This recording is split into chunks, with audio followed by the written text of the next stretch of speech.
Hi, Laura.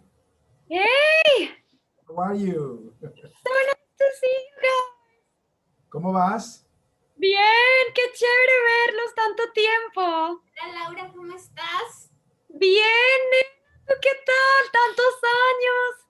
Sí, imagínate que hoy le estaba contando a mi papá que en Facebook, en los recuerdos, me apareció una foto de nosotros como hace 11 años. No, ¿en serio? Mi abuela, sí. Oye, mándamela porque a mí no me salió. Mándasela. Bueno, yo ahorita te la mando. Yo se la mando. Pero nos tenemos en Facebook. Creo que no, creo que no. Oye, agrégame. Bueno, Qué chévere. ¿Y ustedes cómo han estado? Bien, Laurita, bien. ¿No? ¿Tú vives en casa de tu papá o vives sola? No, yo vivo solita ya hace 1000 años. ¿En serio? Sí, este es mi apartamento, es un aparta estudio súper pequeñito, entonces literal, este es mi escritorio y ahí está como la cama. Mm, Sí, y queda como en la zona estudiantil, entonces pues es chévere. ¿sí? ¿Cómo? Como un dorm o algo así, parecido. Parecido, pero es diferente al concepto de Estados Unidos. Acá es un poco más independiente, entonces no nos hacen como muchas actividades o así, sino que cada persona vive por su cuenta y sí. Bueno. Bueno, entonces ya sabes cómo es el procedimiento, ¿no? De esto. Lamentablemente a los 40 minutos nos toca cortar un poquitico antes. Vale, Yo no pago el Zoom y cuando es en grupo solamente me permite sesiones de 40 minutos. ok, ok, Lo perfecto. mismo pasó con el de tu papá, ¿no? Sí. Entonces, antesito de eso, yo te digo, ¿no? Cortamos y seguimos con la otra sesión. Perfecto. Yo hago que todos, o sea, los que van a participar, hagan una pequeña introducción de ellos para que tú los conozcas. De ti, tú eres una political science major, ¿no? Eso, exactamente, sí. Ok, ¿no? Bueno, porque tengo que decir algo de ti, ¿no? Y ya después Ah, el foro será tuyo, ¿no? Entonces, perfecto. No la- sé si quieras decir algo también de mi trabajo, Ernie, porque pues yo pienso también dar como unos ejemplos de lo que ha hecho el Estado por medio de los distritos. Y yo trabajo en una, ¿cómo sería la traducción? En un distrito administrativo. sí, claro. Yo básicamente lo que digo, ¿no? Es que eres la hija de un muy buen amigo mío. Ellos estuvieron en el foro de Rubén, ¿no? Sí, Que yo me lo vi. eres una political science major, que vives en Estocolmo, que eres muy brillante, ¿no? Y que Ay, eso no lo tienes que decir, qué pena.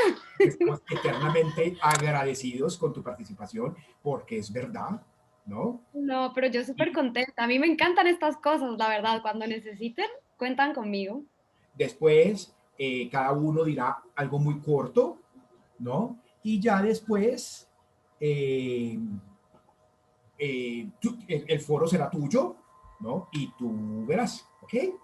Perfecto. Okay, Laura, let's switch into English. Okay, let's do it. Okay, so here is Anna. How are you, Anna? Hi, how are you? Fine, and you? How are you? Fine, Okay, fine. we're here with Giuliana is Hi Anna, beside how me. are you? Hi, Giuliana, how are you? Very good. Hi, Laura. Hi, Anna. Nice to meet you. Nice to meet you too. Okay, so we're going to wait a couple of minutes while all the other students come in. But meanwhile, I don't know, I was talking to Laura, Anna, no, that Yeah. she has been in Sweden for 12 years, no? And she, as I told you yesterday in class, she is Ruben's daughter, no? Uh-huh. Ruben, that you attended in his forum, no? So she is Ruben's daughter. Okay? Okay. Okay. Laura, how long have you been living in Sweden? I moved here in 2012, so yeah, almost 10 years soon. Mhm. Okay. Yeah. Uh-huh. And And in really what like kind, it in what here. kind of, what city in Sweden? In In what city Stockholm, do you live? Stockholm? Oh, so nice. the capital city. Yeah, and it's lovely. It's cold, but it's a very nice place. I really like it here. I have been in Stockholm. I went to Stockholm like 12 years ago, and I think it's beautiful. Oh, It's that's so like a little Paris, no? With water around. It's beautiful. a Nordic Paris, maybe. Yeah, but it's beautiful, no? Were you here during summer? Starting before, okay? In September, Okay, August, September, at the end of August. so it was still warm, I guess. It was like maybe 15 centigrades. Oh, that's a good summer. 15, That's a warm day. yeah, 15, 18, like the weather in Bogota. It Yeah. was something like that. So it was very nice. Oh, I'm so glad to hear that. And what were you doing here? Was it for work or vacation or? Just for vacation. Oh, cool. When I was an exchange student in the United States, Yeah. I lived with another exchange student. Her name was Ingrid Coleman, Okay. and she was from Sweden. So she kept talking about Stockholm, and I really get involved with the city. So like 5 years after we lived together, I decided to visit Stockholm because Oh, I nice. get to know Ingrid. Mhm. And after the forum with your dad, I decided to look for Ingrid Yeah. through Facebook, and Yeah. I found her. Oh, I so you're found in her touch the again. Yeah, after Oh, 25 years. wow. Are you planning to come visit her soon? Well, when the pandemic is over, I I guess. would love to visit, to go to Sweden again. Well, I then you love can it. contact me and my father, and we would love to meet you here. Oh, yes, I will. Of course, I will. We have to wait until we are comfortable to travel, no? Yeah, it's been some hard months without travels. Yeah. But do you Yeah. remember? But I like Sweden, and I went to Finland. Yeah, I went to the other one is Denmark? Copenhagen is Denmark. Copenhagen is Denmark. Yeah, Denmark, Yeah. Copenhagen, Sweden, and Finland. I've actually lived in Denmark as well. I lived there for a Alright. year.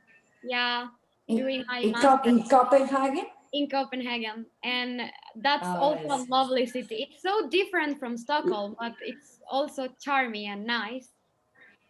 Yeah, I think it's. I don't know. Maybe it's because when I was in Copenhagen, there was at the end of a football Yeah. game or something like that. So everybody was thinking. So I saw that it was a lot of happy and entertaining people. And in Sweden, I think everybody's more calm. Yeah. And in Finland, everybody's like Yes. without life. That's a very accurate perspective, actually. That's Really? exactly how it is. Yeah. So when I lived in Denmark, I joked with my Swedish friends, and I used to say that Danes are like the Latinos of Scandinavia. Yes, yes. Because they're so Yeah. happy all the time, and they're Happy actually and, quite yeah. messy too, to the Swedish taste. So I remember being very angry waiting at the bus in Copenhagen because it was always late, and I would always complain that it never happened in Sweden. And my Danish friends said, "Oh, what kind of a Colombian are you? You've become too Swedish now." So it was a funny experience. But I do agree that in Sweden everyone is much more reserved, and it takes time for Reserved and people quiet. to And open in up. Finland, everybody's very quiet, very boring in Finland. And I didn't get the opportunity to travel to Norway because at that moment I need a visa for each country. And I didn't have time to get the Norwegian visa. So that's why I didn't get to Oslo. Well, Norway is a must see if you like nature and hikes and all that, because they have beautiful Fjordos? mountains and lakes. Yeah, exactly. They have the fjords, no? I haven't been myself because it's super expensive. Norway is extremely expensive, even for Swedes. So Really? yeah, it is. It is. I think it's the richest country in the world. I think it's one of the richest. No, maybe after Yeah, the Arabian, yeah, it but might Norwegian actually is be. I know it's the strongest economy in the Nordics, no. and it's also reflected in, you know, a lot of Swedes, they actually travel to Norway to do like simpler jobs there, and they gain a lot of money and then they come back and they're super happy. They work in Yeah. like fishing boats and, you know, doing these very, very tough jobs, but they get very well paid. And Okay. I know that Norwegians that are based like at the border between Norway and Sweden, they usually go to Sweden to buy groceries and different items because it's cheaper. Alcohol as Really? well, yeah, it's a thing. And then Even they though Sweden is no cheap. no, Sweden is expensive country. well, yeah, I think so, but not as expensive as Norway. And actually, Denmark is also more expensive than Denmark is more Sweden. expensive. Than Sweden. I And would say Sweden is like the most affordable, and then Denmark, and then Norway. what about Finland? I It's can't cheaper. really compare it to Finland because I haven't been there so much. But I guess, well, they have euros in Finland, so I guess if you convert from the Swedish krona, it would be like not as strong when it is in euro. But I can't really say about the living expenses because I haven't been in Finland so much, just for a day. So I can't really compare. You should go to Finland. And I think Finland is not as developed as Sweden. I Yeah. think it's behind. That might be. I actually don't know so much about Finland, to be The honest. transportation and the buildings and I don't know.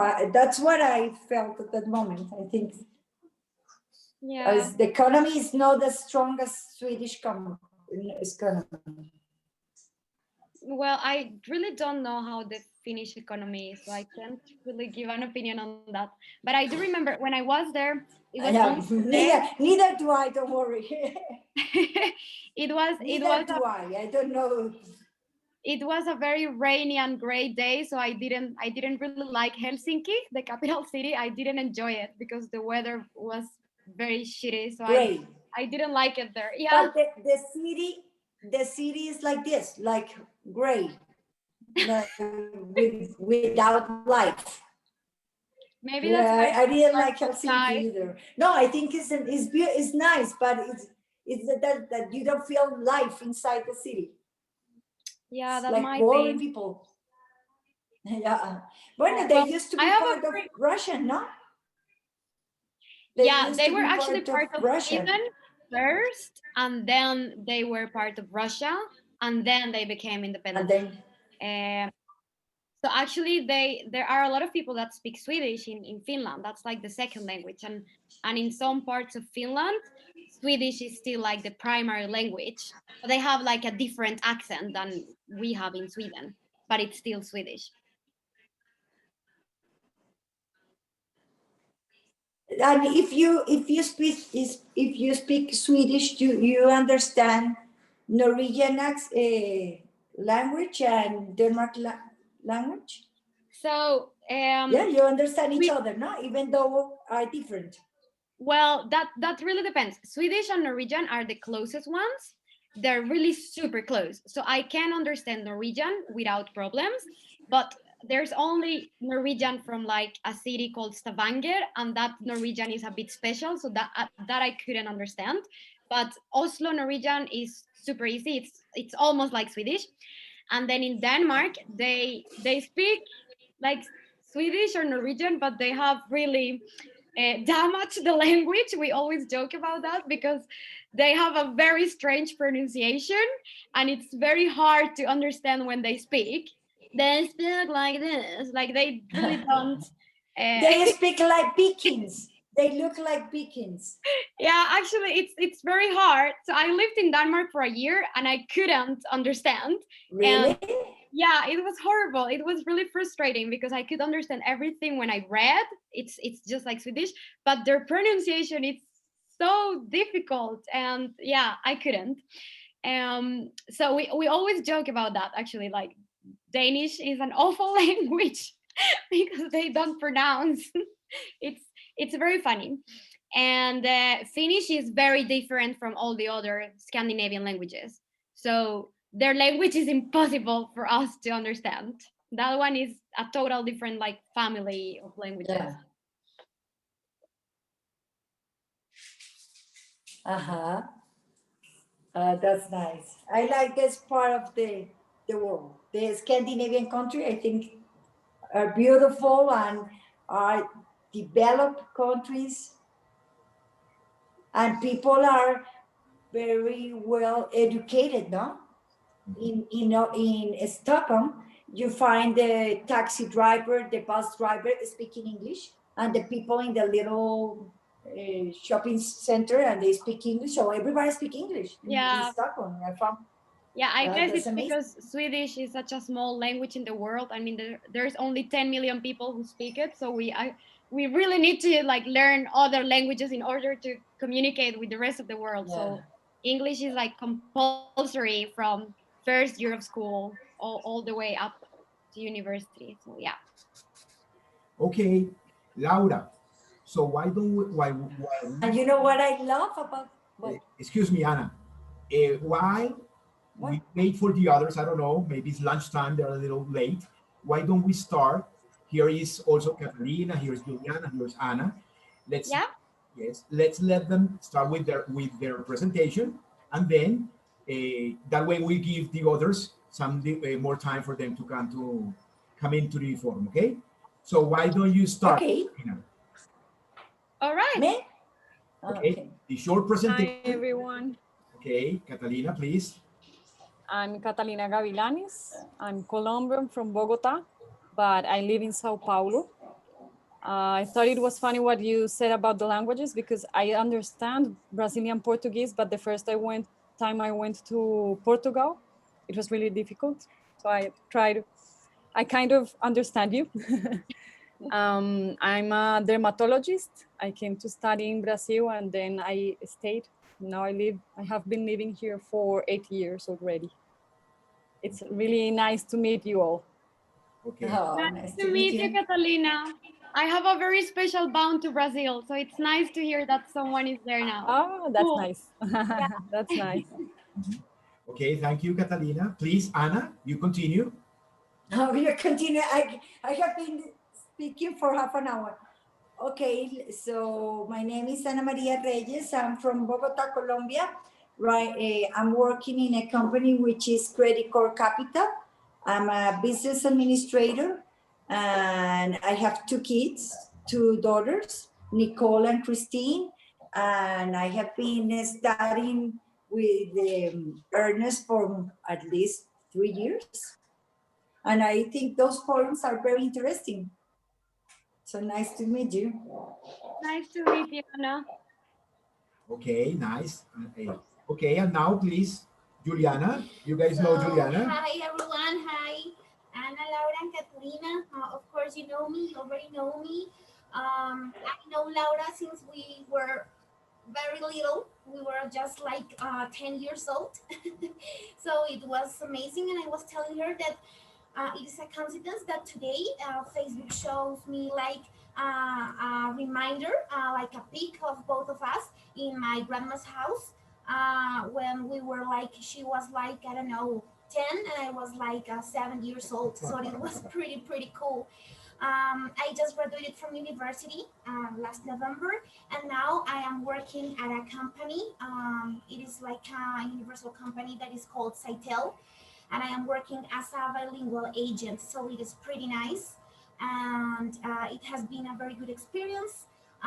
What else can I tell you? I really love languages. Well, this is my career, my major, and I hope to go to Europe in order to visit you, Laura, because it is really interesting, like the culture and everything that you have in your country. And I am planning to go to Spain to study my specialization because I really love languages, as I mentioned before. So I'm very glad to have you here today with us.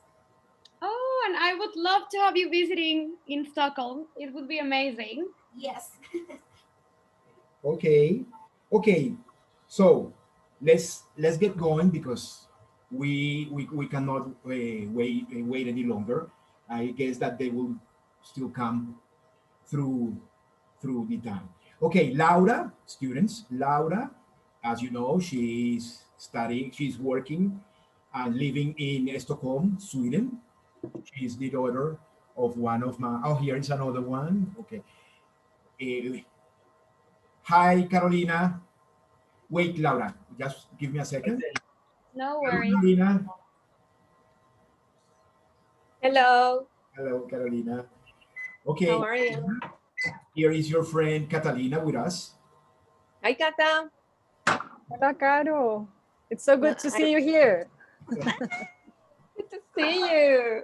I didn't know you were invited. It's nice to see you. Nice to see you as well. Really good coincidence.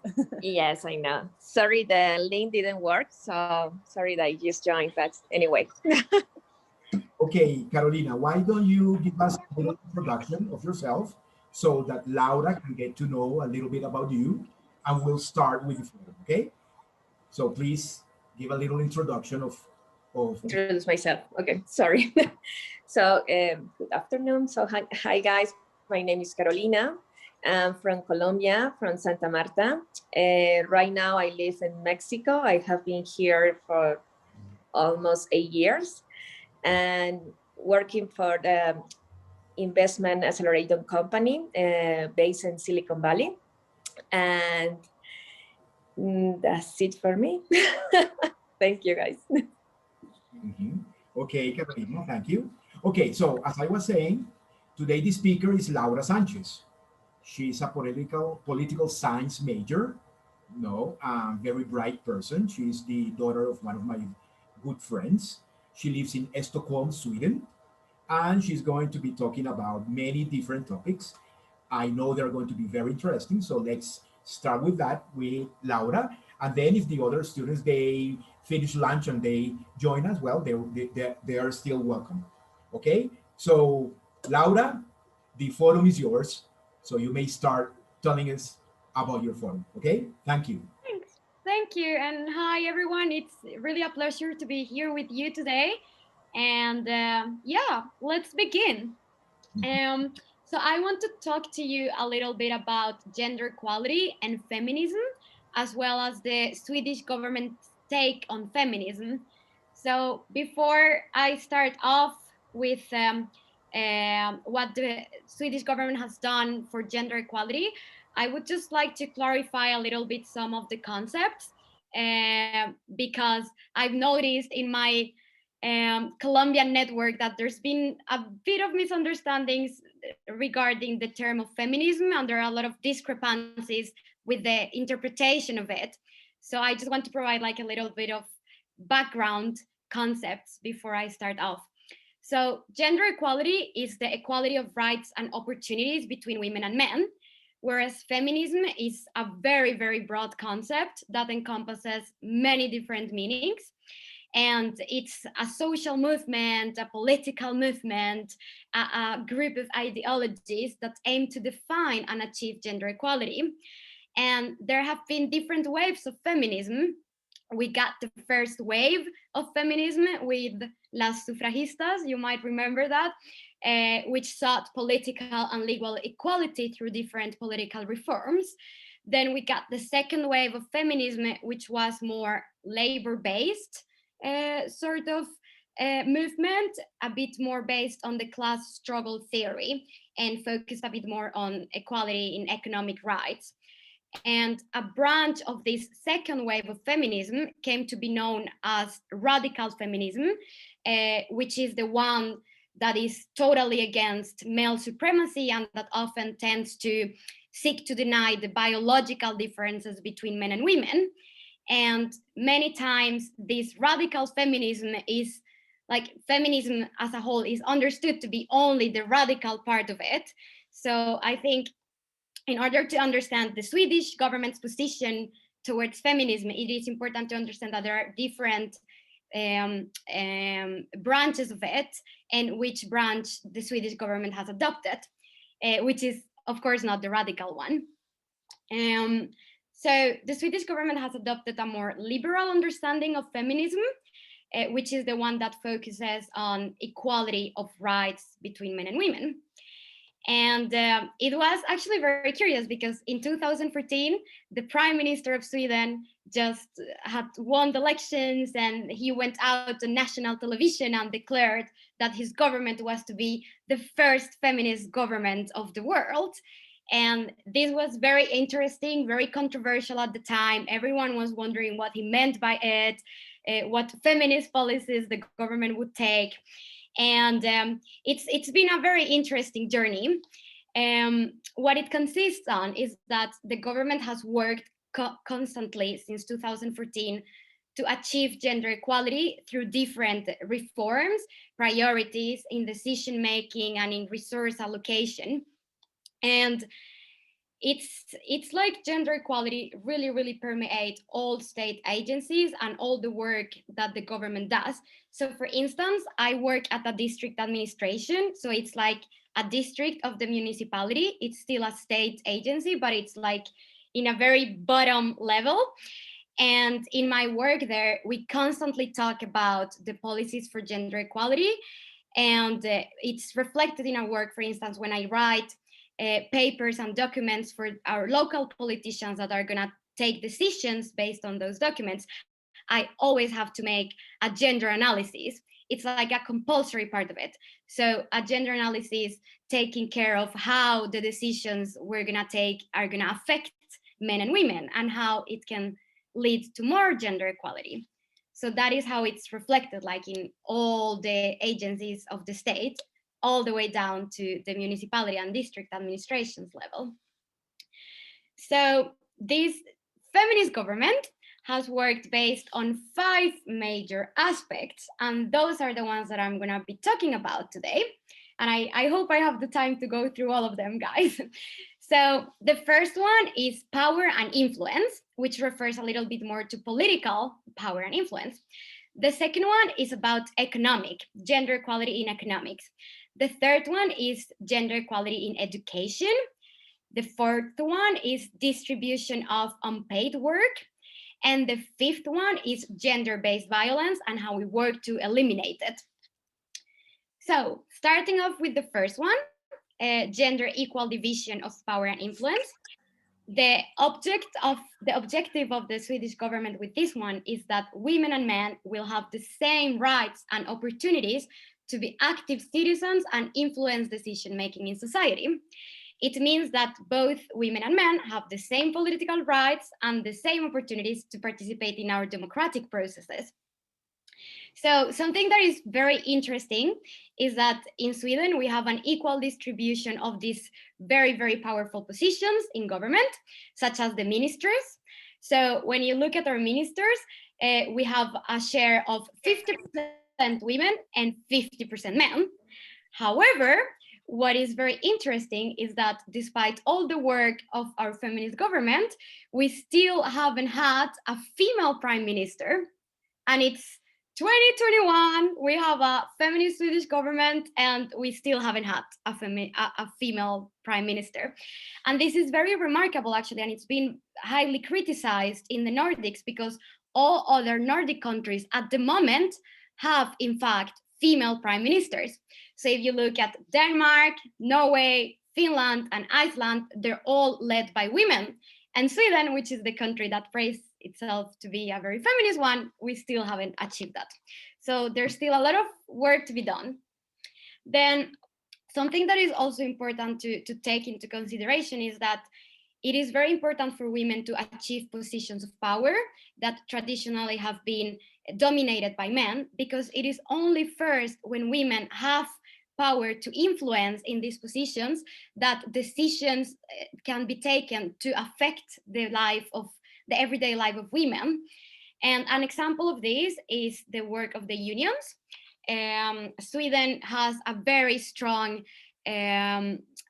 has had a very strong politics connected to the unions, and it's connected to all the evolution we've had of workers' rights and the very good working conditions that we have. But traditionally, the unions only focused on men's rights when it talked about workers' rights. And it was precisely because we lacked women in power positions in the unions. So it was only until the first women starting achieving and were allowed to achieve these power positions in the unions that women's rights within the workers' movements were starting to come to the agenda. And an example of this is questions of sexual harassment at workplaces, which wasn't really important before because no one talked about it. It was only until women came to the power positions that these issues were started to be like brought up. So yeah, that's the first point. Now we move on to the second point, which is economic gender equality. And the Swedish government's objective with this point is that women and men will have the same working conditions and the same opportunities in paid jobs in order to achieve economic independence and empowerment. And what is very interesting is that the starting point for all the work that Sweden does is that both men and women, they're equally responsible for their individual household and financial well-being. So none of them is seen to be more responsible than the other. Both are seen to be equally capable to provide for their own food, their own expenses. So Sweden has a focus on the individual's economy rather than the family. It's a very individualistic society, as you probably might have heard, and that's how the welfare system is also built. It's based on the individual. So when you look at all the benefits that the Swedish government gives for individuals, you see that everything is based on the fact that the government really believes that the individual shall be economic independent, and economic independent from, in the case of women, from the husband, in the case of children, from the parents. So yeah, it's very like, it's a very strong individualistic policy. And so it's also about the equal economic distribution for men and women. And this refers to equality in income, such as salary. So then we talk about women and men getting the same salaries for the same jobs, and equal conditions also for taxes and other fees that are to be paid. However, despite all these reforms and all the focus on these feminist policies, still today, and unfortunately, we can see that women in general earn 10% less than men. And when I say 10% less than men, I'm talking about women and men that have exactly the same position, exactly with the same merits and the same experience. So they should be getting paid the same, but they're not. Still, there is a 10% gap.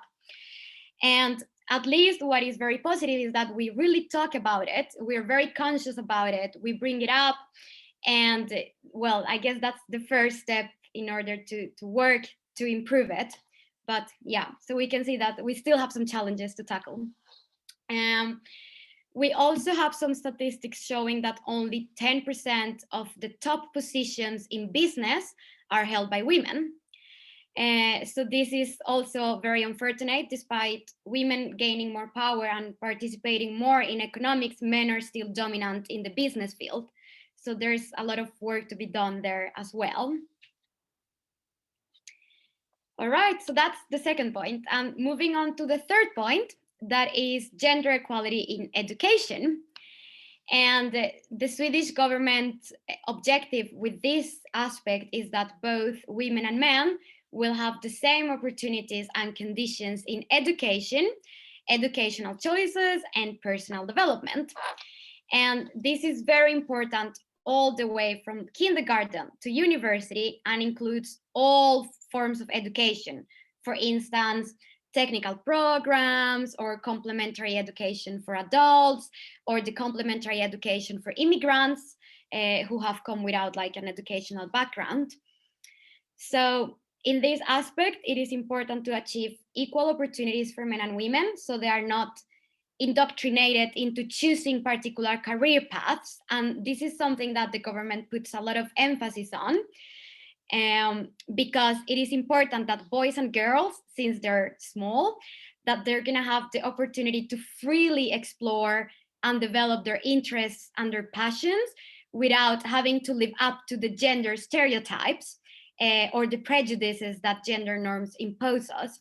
So an example of the work that is done in schools is that teachers really make sure that boys and girls are given the chance to play with the same items and participate in the same activities. So for instance, girls are not always encouraged to like wear a little princess dress and play with the kitchen, the little kitchen, or play with the little iron machine, but they're also encouraged to participate in the same activities that boys traditionally participate in: sports, playing with cars, playing with IT related items.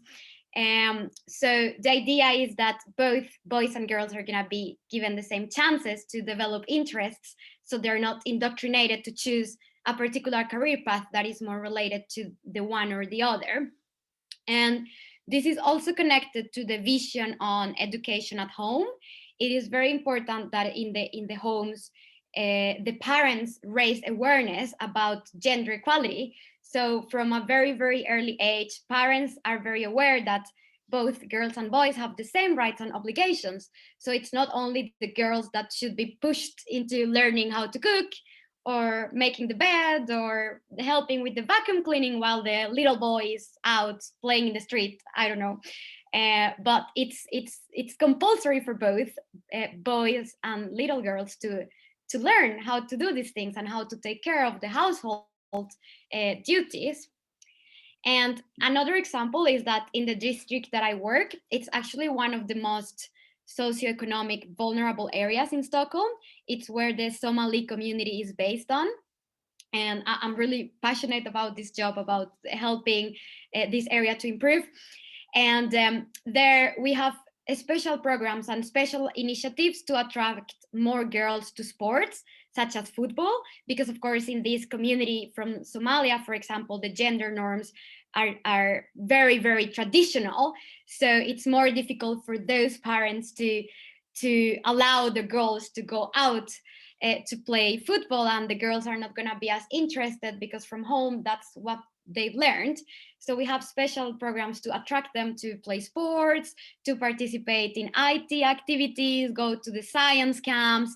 And on the other hand, we also work with informational campaigns to attract boys to other activities that traditionally maybe are more connected to female roles, like art, creativity, handcraft workshops, and things that allow these boys also to explore their creativity.